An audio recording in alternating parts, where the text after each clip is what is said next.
Okay,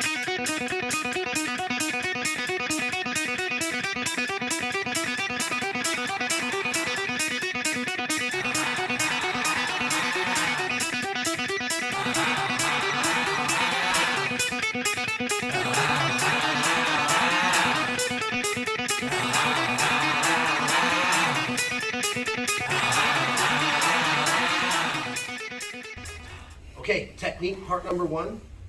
We've talked about advancing to mount. We've talked about some of the other stuff, going to north-south to get away from the hips, some of the stuff we did on Monday, and then previous trips through the cycle, we've talked about some of our other options. Today, our focus is going to be not only submissions from side control, but gi-specific submissions from top side control, okay, which are going to usually involve some type of the collar or lapel. So this time I'm actually going to kind of pardon having my booty facing towards you guys to begin with.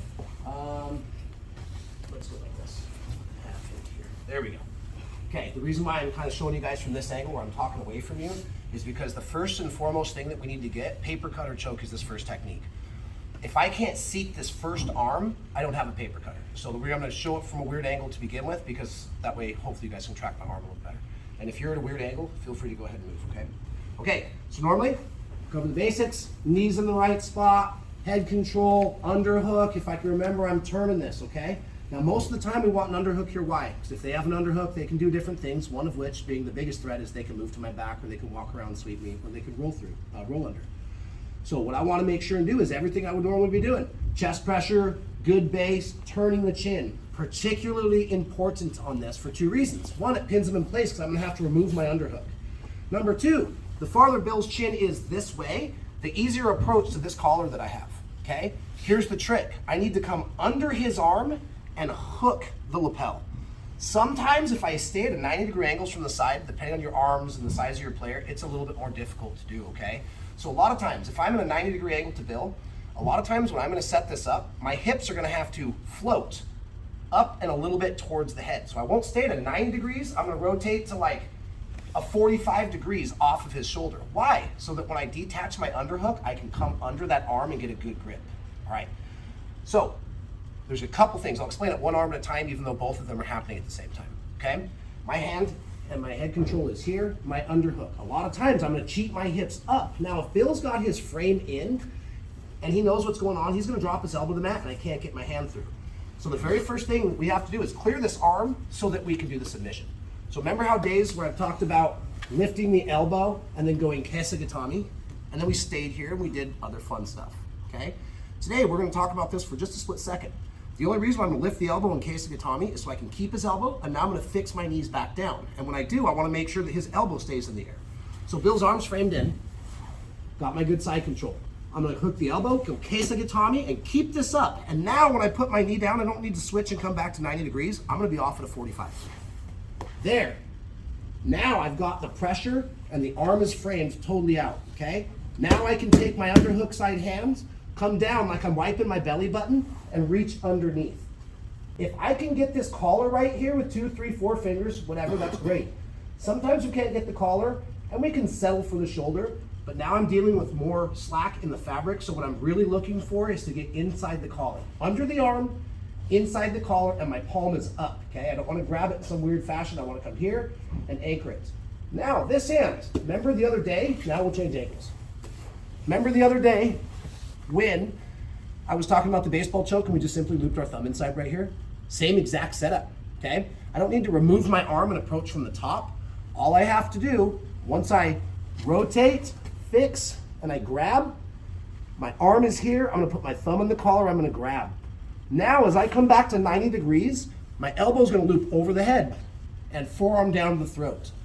Now, I am pushing here and pulling on my backside collar, and if I have to go back to that 45-degree angle, I can really create that vice motion right there. Sorry, Bill. So again, we have to clear the arm. Go kesa just for a second to clear the elbow, then go standard. Hit the 45-degree angle, grab the collar with the under grip, slip the thumb, and then come over the head. So it sounds like a lot, but really, in one motion, the medium speed looks like this. Here, head control. I'm gonna come under, grab the collar, fit my thumb, get my grips, come here, and now I'm gonna start my vice-like motion, pulling and chopping and putting pressure on the throat, okay? One last time, a little bit different angle. Let's move it here so they can track that. His arm is in. I got it clear. Control the chin, feed the collar, get, and then start to choke, okay? And the last thing, I don't wanna have my head down here when I'm choking. As I do this, as my elbow is cutting and this hand is pulling towards his hips, I'm gonna go face to face and watch the light insides go up, okay? That's the idea. All right, 5 minutes for this. If you have any questions, I'll be around. Ready? 1, 2, 3. Okay, second technique tonight. Let's take the mystery out of it. It's going to be baseball choke, but we're gonna set this up a little bit different. Monday and in previous cycles, when we did baseball choke, we kind of just attacked their collar. We didn't necessarily use the lapel like we're going to right now. So just to recap it, and you can do it from knee on belly, which is actually my favorite, but I'm kind of required to show it in both ways. Monday was here. When I got ready and I stabilized, I can kind of open, slip my thumb. I'm playing around. I put my hand in. I try to bring their elbow to the mat. Doesn't happen as often as I'd like. They're usually fighting, but as long as I can get inside control, now when I'm ready, I can snake my hand down. I can lift the pressure, make my grips, and we had 2 finishes. One is that both of them involved my elbow cutting down. One of them was I'm turning my back to them and stepping, keeping them pinned, flexing my wrists, and then cutting, okay? The other, once I obtained the same grips, was we practiced the most on. I went north-south. As I cut my elbow down and I drop my head and I lift with the back hand, creating cross tension, and I choke my opponent. Cool. I only played with his lapel and it's already in space. Now we're gonna do something, some of us have done this before, a little system we like to call the safety net. Okay, it's going to involve choking them out with their own lapel, not necessarily their collar. I kind of think of the collar like maybe an inch below the jawbone. Maybe everything from my fingers up is my collar. A lot of people still consider this the collar, it's kind of slang, but when we're down here, is this a collar? No, this is the lapel. So the idea is I want to choke them out with their own lapel. So the baseball choke on this one, there are times at the start of the match, if I know I'm a lapel player and my opponent, I'm probably gonna have to use the lapel, something trickier than a standard, kind of a naked attempt here, easier to block. I'm gonna do things like this early in the match. After the touch bump go, when we're moving around before I take down our grip, I'll take my 2 fingers and I'll try and detach and pull their lapel out before we've even gone to the ground. So there's more to this game if we want to think about it this way.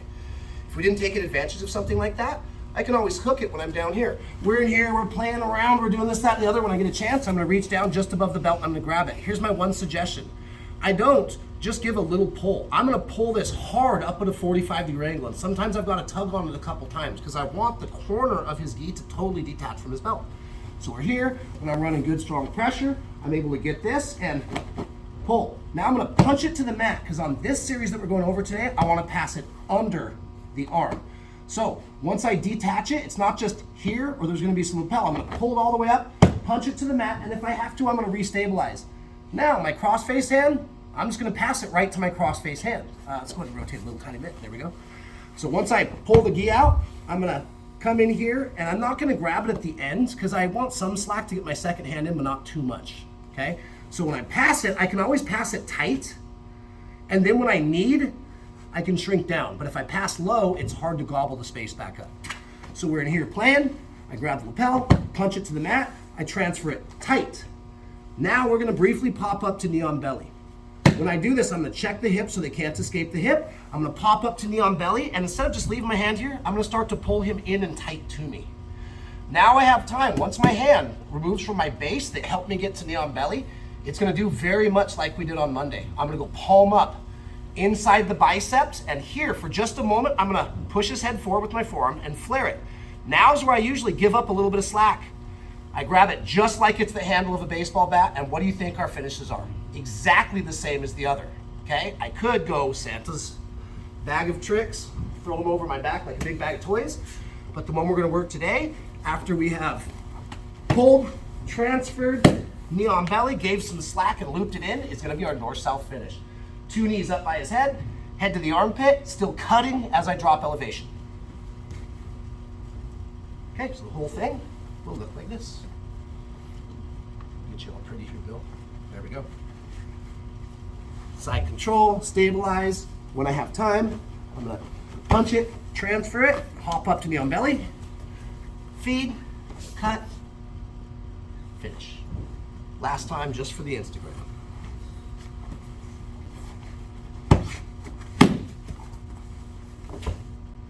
we're using not only their collar, but the actual lapel to choke them out. And guess what? If this goes dry and I don't get it, this is still an excellent control mechanism for keeping them pinned to their shoulders, and later I can start attacking that arm that's icy. Cannot shrimp at all if you grab that. You get the hips out but not the shoulders, right? What's key to retaining top position here? Couple, but what's the main thing? Keeping the bottom player on both shoulder blades, all right? So we're gonna use the lapel in our safety net to run our baseball choke. Ready? 1, 2, 3. Okay, so this last one is an X choke.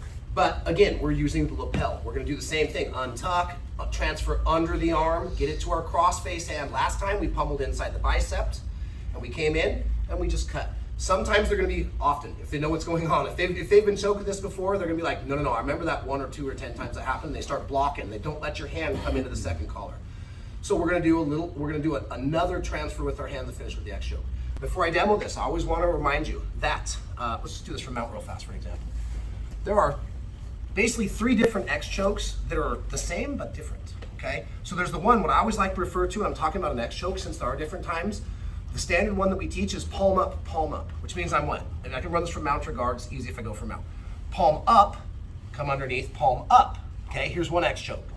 What's my other X choke? I go palm up, I come palm down, they start to block it. I can still come over the top. Now I'm palm up, palm down, here, okay? And the other one is more of a B grip on the back. I come here, he's not letting me get my hand over here. I can grab behind the head and then do that same kind of technique we did where I transfer over. Still palm up, palm down, but a different feed. So really you have palm up, and palm up, palm down. It's how do we approach those. The reason I mention that now is we're gonna do the same thing, but instead of just with his collar, we're gonna work with the lapel. So let's rewind, Bill, come over here. Keeping that in mind now, same thing. Good chin control, lots of body pressure. I'm gonna come down. I like to get my thumb in, go down to where I feel the belt, and then I grab that grip, and like I say, it might be 2 or 3 pops. I'm gonna punch it at a 45-degree angle from his hips, as far up into the mat. That makes the transfer to my cross-face hand a little bit easier. So I loop the thumb, come down, find it, pop it, come here, and again, I'm always tighter because I can give up space. Now last time we came in here to make the transfer. This time, same thing, I'm gonna pop up, and the whole time I'm not just hanging out here, I'm keeping it up and tight behind his neck.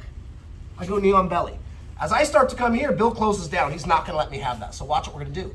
I'm still palm up, but instead of just grabbing the lapel, I'm gonna make a transfer. I'm gonna pull his head up and into me. I'm still palm up. Instead of coming on this side of his chin this time, I'm gonna come to the other, and I'm gonna trade hands on the lapel. Sorry, I want to bend it, you'll see this. Okay, I'm gonna come here, palm up. Now, I can come down and hook my fingers above it and do the same little trick with my elbow. I'm looping it over, palm up, palm down, and I can stay back here and try and choke him with some success, but what's gonna happen is, as I go nose over nose, it starts to help my elbow cut towards the ground, all right? X choke using the lapel from safety net. So again, untuck and transfer, pop up, other side of the chin, palm up. I can take my time if I need it and hook. I usually like to only get 4 fingers. I don't actually have to have a full C grip on this. I'm gonna get my 4 fingers into the lapel. If I have my thumb, it's a bonus. You do not need it. And now I keep him in and tight, loop, and make sure that my forearm comes under the chin. My elbows are together. Now, I don't want to be at a 90-degree angle. I want to watch the light in his eyes go out. So as this elbow cuts and my backhand lifts, I'm looking right into his eyes and I'm starting to finish. Very last time, X choke from safety net with my opponent's lapel.